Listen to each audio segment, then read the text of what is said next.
Jericho04, hello sir, I hope all is well. My question is related to the WCW invasion, this is the 2001. Miserable invasion that was completely botched. What's your opinion on how it went, and how would you have booked it? Thank you, and good luck with the podcast. Well, for what it's worth, WCW was its own entity to begin with. And I think he tried to incorporate it into WWF right off the bat. I wouldn't have done that. I would have still kept it separate and worked it closer and closer and closer. Then have a World Series and then kick it off. But that would take a year. Maybe he didn't want to do that. But I would have. It was a miserable invasion. It actually made my interest go down. And they tried to bring in the WC guys to WWF, and it never really quite felt like it fit. Never. So I can't specifically say what I would do different, but I would have handled it not 100% different, but 60 or 70%. I would have had WCW retain some of their intellectual properties right off the bat, and then kind of make them seem like two companies, and then push them to winner takes all.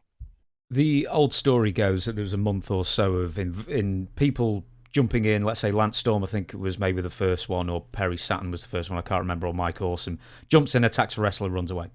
And then they have an officially sanctioned WCW match on Raw with Booker T and Buff Bagwell, and it goes so badly that Vince McMahon decides that none of the WCW wrestlers can work, and therefore the original plan having WCW SmackDown, or basically changing SmackDown into a Nitro show, was not going to happen. They can't work, and they'll just have to be integrated into WWF and killed.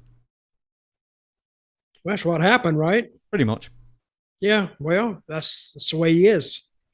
Vince had one way of thinking about things, his way. And he didn't want to hear any conflicting ideas. He just didn't want to hear it, because that's the way Vince is. Now we can see that they've removed him from the company, or he's removed himself from the company, but yet you can see little bright spots here and over there, and he used to know how to do this. Or the people he had working in creative knew how to do that, because he had Pat with him. Pat was an old time booker, Pat Patterson, and he knew all this stuff, and he was a good friend of Vince, and he could go in and sit down with Vince because they knew each other for years, and he just cussed Vince out because they're old buddies. I mean, he could do that. He said, "Damn, Vince, what the hell is blah, blah? What is wrong with this?" And then Vince wanted to argue, but he didn't want to argue with somebody like a creative member who didn't know what he was talking about. Pat knew what he was talking about. Therefore, he could convince Vince to go a certain path, to go a certain way, and eventually it would get over.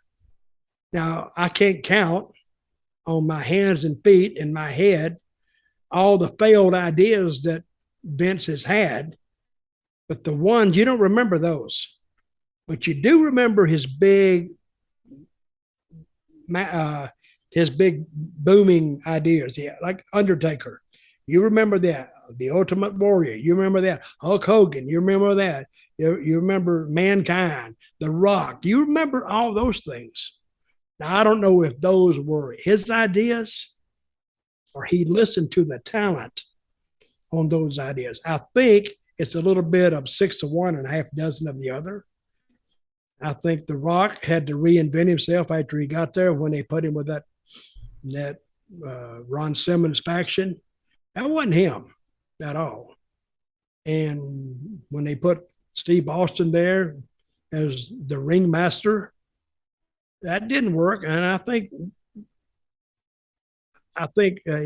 Steve said, "The hell with this. This is not going anywhere." I told him that one night. Well, I forgot where we were. And I said, "I got an idea for you." And he said, "Well, I got an idea too." I said, "Well, yeah, push it.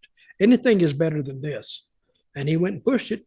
And then the iteration of Stone Cold Steve Austin appeared and was one of the greatest. And he's still over as much today as he was then. Mm-hmm.